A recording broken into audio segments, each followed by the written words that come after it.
Hello, everybody, and welcome to episode 8 of The Agency Way, a Room 214 weekly blab series to help marketers learn from subject matter experts within a marketing agency, in addition to guest thought leaders in business and marketing worldwide. Room 214's Erica Stutzman is my co-host. Signed on here is The Agency Way. I'm Jason Cormier, the co-founder of Room 214, a digital and social media marketing agency. Our guest on the show today is Pete Hall, who spent 3 years as an account director at Room 214, so we know him well, prior to joining Finish Line as a digital omni-channel manager. Pete has an incredible range of skills when it comes to digital and social marketing. His greatest current focus is on driving revenues and direct sales from social media in the retail space. So welcome to the show, Pete. Thanks for having me. Very kind words. Oh, well, you know, I try to make all my guests sound like they're just amazing superstars. Yeah. So, you know, I try. So Pete, just to get us started, you know as well as anyone that social media represents an opportunity to join or invite conversations. And so, you know, we like to talk about things like humanizing a brand and values-driven storytelling and helping, not selling. However, there is this piece of the pie in social that's also highly valuable and highly measurable. And in fact, it does come from direct sales. So maybe to get us started, you can tell us a little bit about your experience with this. Sure. Yeah. So I was actually brought on at Finish Line originally to help drive sales on the paid side through social advertising. So, you know, running ad campaigns on Facebook and Twitter were primarily one of the big things I was brought on for. And then kind of as my role evolved and social media evolved and the business evolved, you know, we were also looking for ways to generate revenue organically. Because basically what ended up happening is we were just seeing a lot of revenue coming through social media. So it kind of made sense to try and capitalize on that and, you know, continue to do what we could to, you know, at the end of the day, make money, which is why we're all here. That's kind of how I got into it. And the cool thing too is, you know, as time goes on and new social networks continue to pop up, you know, there's retail specific platforms that are built around social selling. So, you know, a couple to name, like Wanilo is a good one, and Polyvore is another one they're very like mobile focused, social media centric social networks that it just makes sense to be there because the whole point is to try and drive sales. You know, that's the point of the social network. So as time evolves and the, you know, technology evolves, there's just a whole bunch of opportunity for retailers, large and small, to try and capitalize on that. For people who aren't familiar with Finish Line, can you tell us just like your take on what y'all do? Sure. Yeah. So Finish Line is a athletic retailer. So they sell footwear, you know, apparel, accessories from Nike, Adidas, Under Armour, Puma, you know, kind of the run of the mill. So Finish Line is the direct competitor to Foot Locker with the ref jerseys. Oh, great. Okay. Yeah. Can you tell us about specific elements within a social sales strategy that you've executed on and what the results were? Sure. Yeah. So I kind of touched on it, but you know, there's really two kind of different opportunities that exist within social to generate revenue. So the first one would be organic. And that's the easiest one to get started because, you know, organic is free. You don't have to spend any money to make any money. So you can do things like leverage the ability of Facebook and Twitter to actually, you know, create links and generate that, drive people to whatever you want to drive them to on your website. So what you can do is, you don't even really have to deviate that much from what you're currently posting, but, you know, just add a link at the end. It doesn't even have to be like a buy link. It can just be a more info type link. And then what you can do is, assuming you're using some kind of analytics platform, you know, Google Analytics or whatever you may have, you can make sure to tag that URL. And then from there, you can see, you know, how many people are clicking on it, how many people who have clicked on it are actually going through and buying whatever it is you're trying to sell them. And you can even do that with Instagram. So, you know, there's some workarounds, seeing as how Instagram doesn't allow for, you know, linkable content within posts, but you do have your bio link to work with.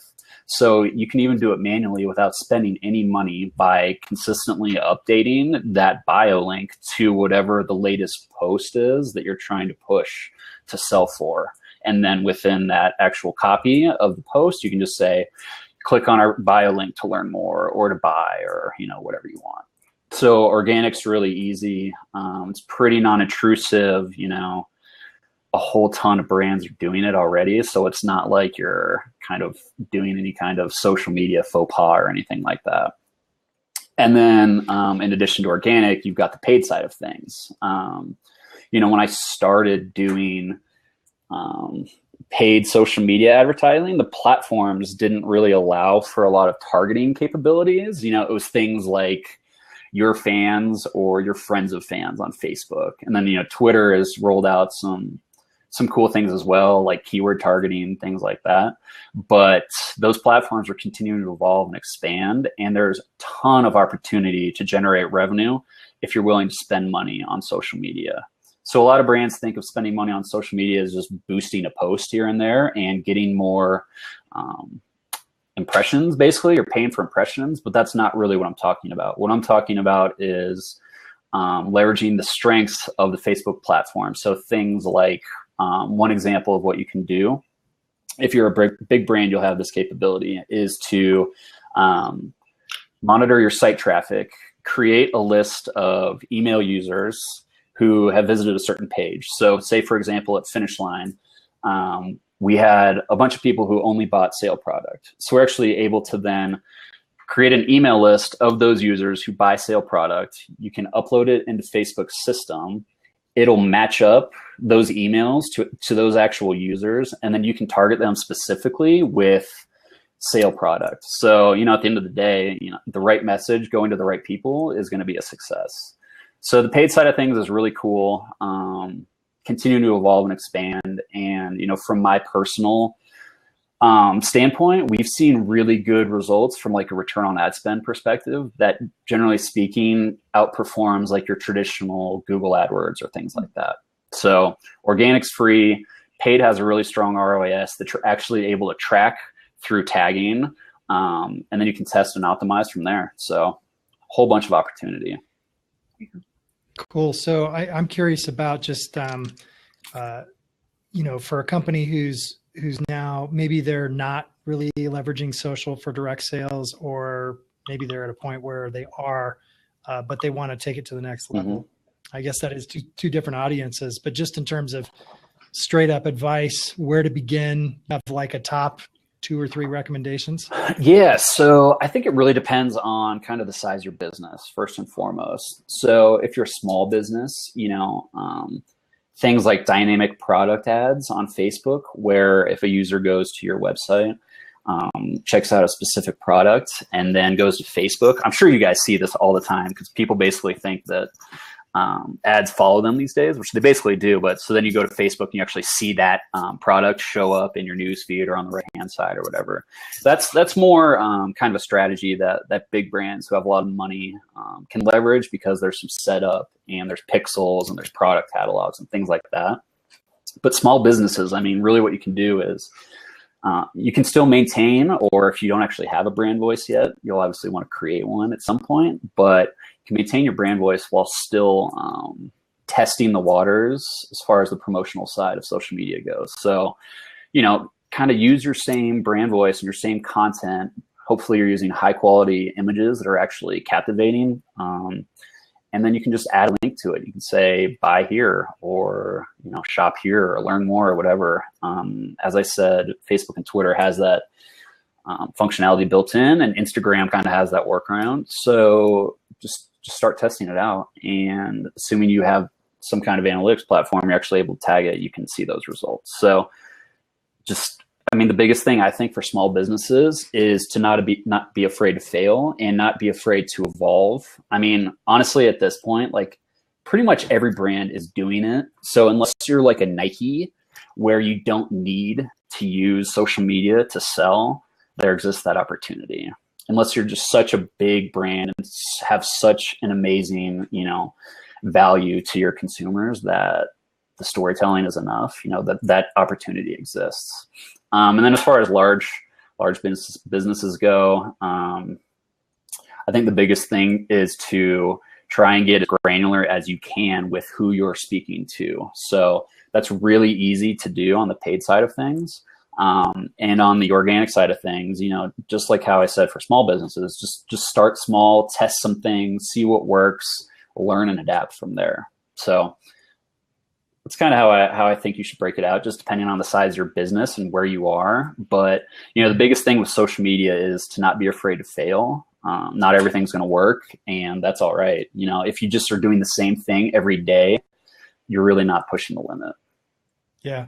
Just a real quick follow-up to that too. Do you have any feel for like when you consider social media content, you know, is there a best practice or even in your experience, is there like what percentage of the content is more direct sales versus, you know, conversational? Yeah, so that's a great question. I mean, really what you want to do is before you even get into any social media, really, you want to kind of map out a content strategy. So what makes sense for your audience, and also considering the platform that you're pushing to. So the worst thing you could do as a business is to, well, A, not have a content strategy, but B, you know, push out the same content across every social media platform. So, you know, some brands will even like post something on Facebook and then also share the exact same post on Twitter and Instagram and, you know, whatever the hell else you are. Mm-hmm. But what you really want to do is, this is something we did at Finish Line, is consider what types of content are available to you. So from a content strategy side of things, you know, there's promotional, which we've been talking about. There's organic, which is kind of like your brand building, storytelling type of content. And then there's also the curated side of things. So that is, you know, retweeting or regramming content or sharing content on Facebook. I mean, you see a lot of users doing that. But that's the kind of stuff that gets really good engagement. So those are kind of the three pillars of a content strategy on the social side of things.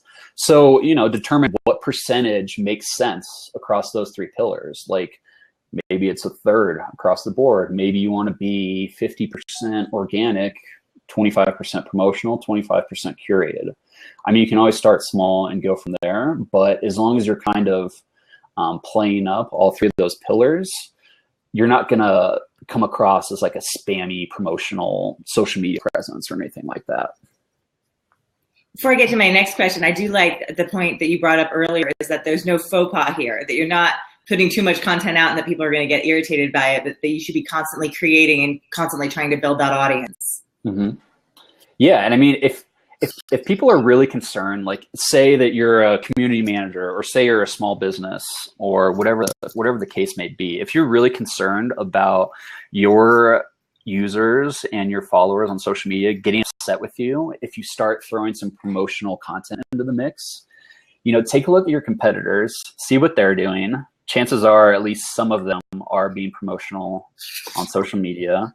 And then you can dig into like their comments. I mean, it's such an expected thing these days that you're very rarely going to see people commenting being like, stop trying to sell product or whatever. And if they are, it's probably because the brand isn't doing it in the right way. You know, they might be pushing basically advertisements as organic social content, and that's not what you're here to do. Okay.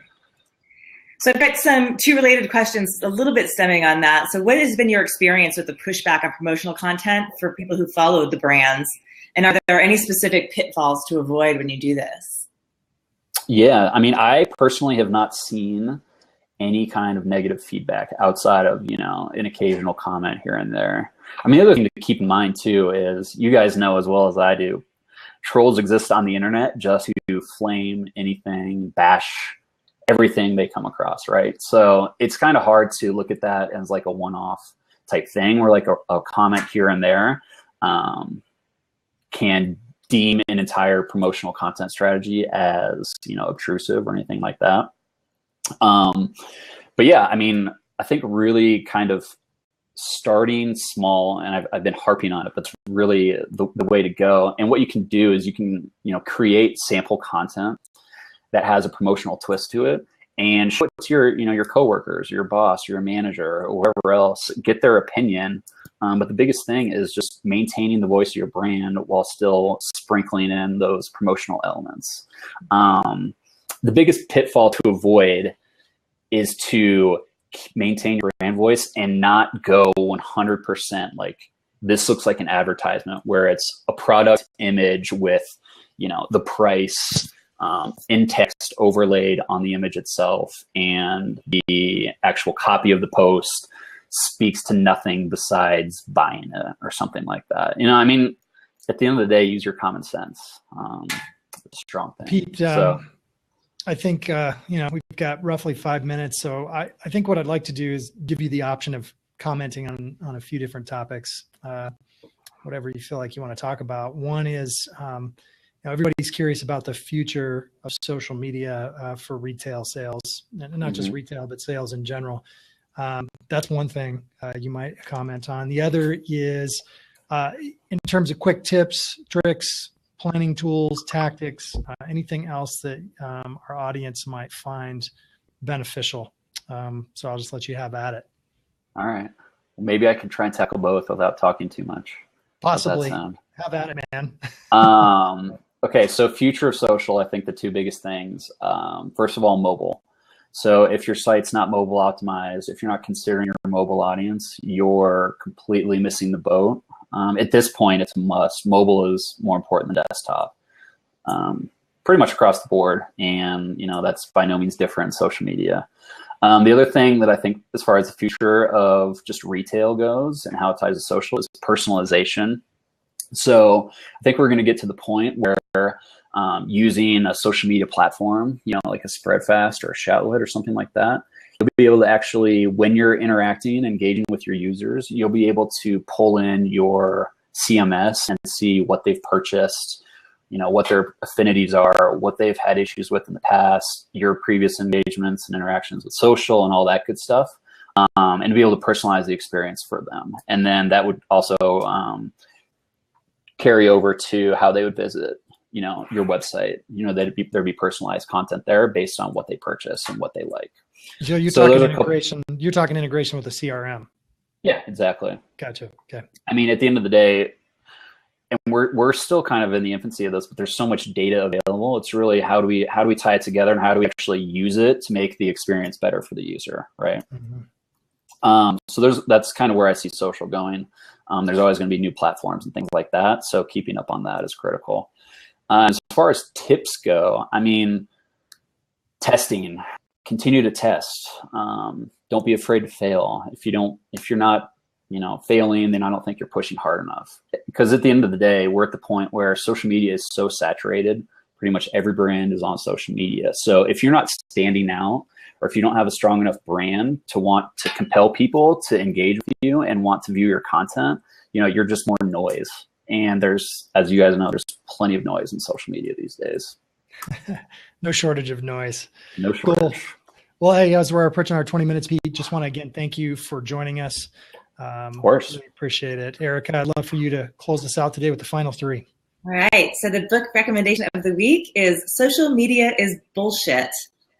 I feel like Jason picked this book just to make me say bullshit on the air. So thanks, Jason. You got it. It was written by a journalist named B.J. Mendelsohn, and it's really about old school business practices and how important they are to building your business. That if you're building just followers and not actually building your bottom line, you're just not doing much.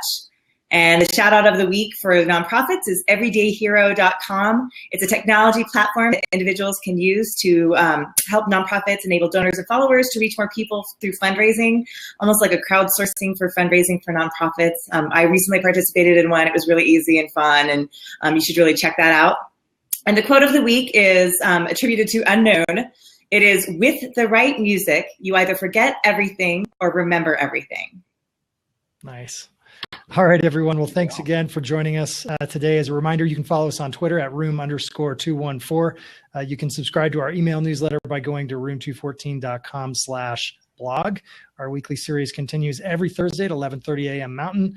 On behalf of everyone at Room 214, thank you for joining us on another episode of The Agency Way. Thanks. Adios. Bye.